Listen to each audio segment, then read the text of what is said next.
store up treasures here on earth where moths eat them and rust destroys them, and where thieves break in and steal. Store your treasure in heaven where moths and rust cannot destroy and thieves do not break in and steal. Wherever your treasure is, there the desires of your heart will also be. Your eye is like a lamp that provides light for your body. And when your eye is healthy, your whole body is filled with light. But when your eye is unhealthy, your whole body is filled with darkness. And if the light you think you have is actually darkness, how deep that darkness is. No one can serve two masters, for you will hate one and love the other. You will be devoted to one and despise the other. You cannot serve God and be enslaved to money. I'm talking to you today from the subject simply master money. Master money. Now I know you could read that two ways, as an exhortation for you to master your money. Or it could be a call out as a saying that money is a master, so you're calling him master money. But here, mammon refers to the treasure that a person trusts in. The treasure, whatever it is of worth or value that the person trusts in, that becomes mammon. And for Jesus to serve God and money simultaneously is an impossibility. And this is why Jesus is telling us you cannot serve both God and mammon. I love what John Wesley said. He said you cannot serve both God and mammon comfortably, consistently, and without being contrary. Sometimes you don't get answers unless you ask questions. Never be afraid to ask questions. Even of God, if you don't understand, God is never put off or intimidated by your questions. Do you know that curiosity is a gift?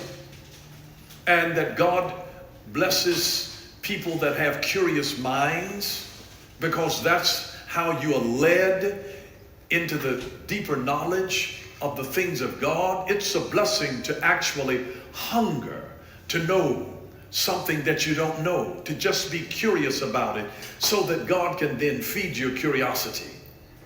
It bores me when people don't have any curiosity to want to know anything about anything. But when we have a curiosity on the inside of us, something is crying out to say, I wonder why, or what if? And I sometimes just have questions that just come to my mind. I thought about this. What if more money doesn't make you happy? But better still, what if more money equals more stress? What happens if money becomes your master? I love something that Rich Villodas said. He said, money is not a passive tool. It is a rival God drawing us into its temple. And you think more about money the less of it you have. Isn't that interesting? Whenever there is a threat of inflation, recession, depression, the less that we have, the more we think about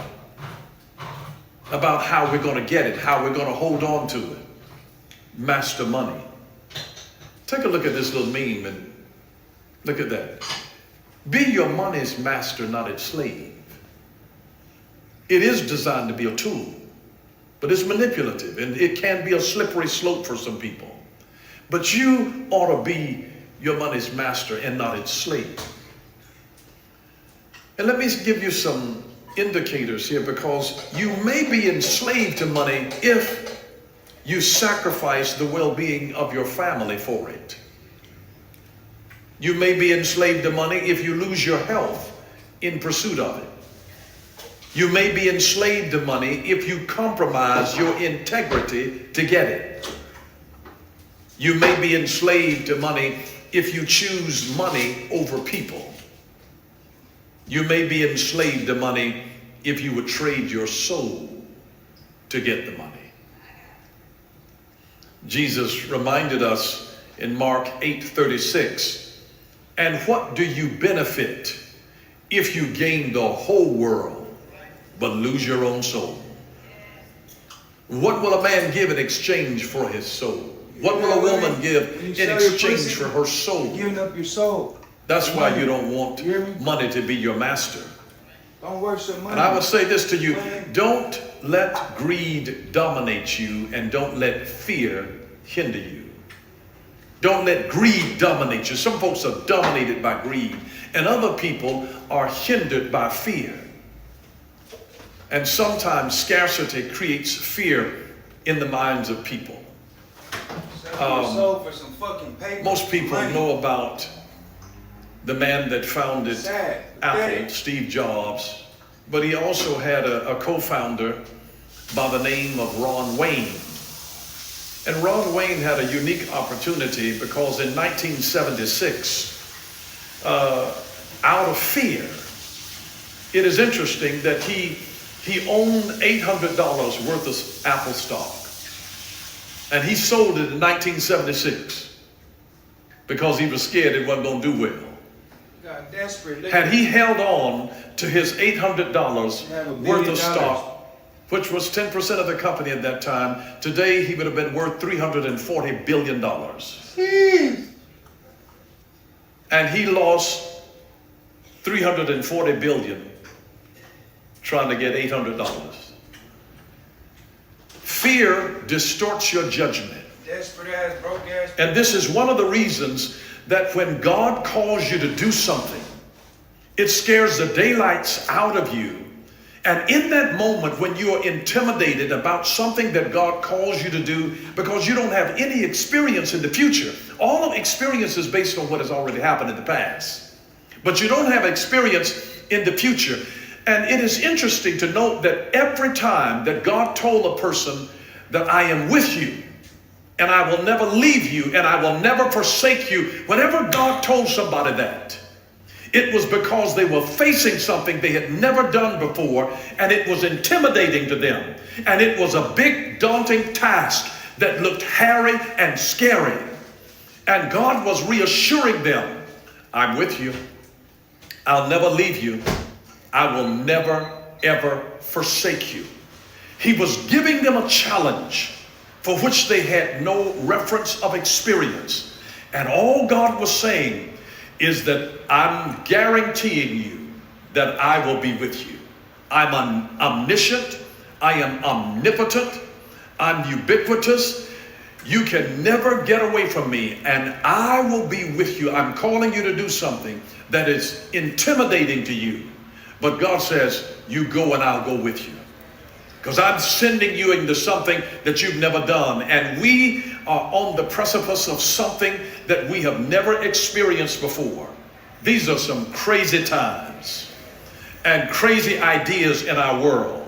And God needs people to be able to plant their feet and have sobriety of mind. And that's why you need older folks that can help ground younger folks, and younger folks that can help give older folks an idea of how to navigate in this new world of technology and all of that, and to understand the handwriting on the wall. We need each other. It is amazing because like never before have we needed the Eli's and the Samuels at the same time. And while Samuel is too old, he's too young to understand what he hears. Eli is seasoned, and he knows everything that Samuel is hearing, but he can't hear it, but he can understand it when he hears it. And here Samuel is a young child, and he can hear something that he can't understand, and so he goes to the wisdom that is in Eli, who can't hear it, but he can understand it and interpret it and tell him what his next move ought to be.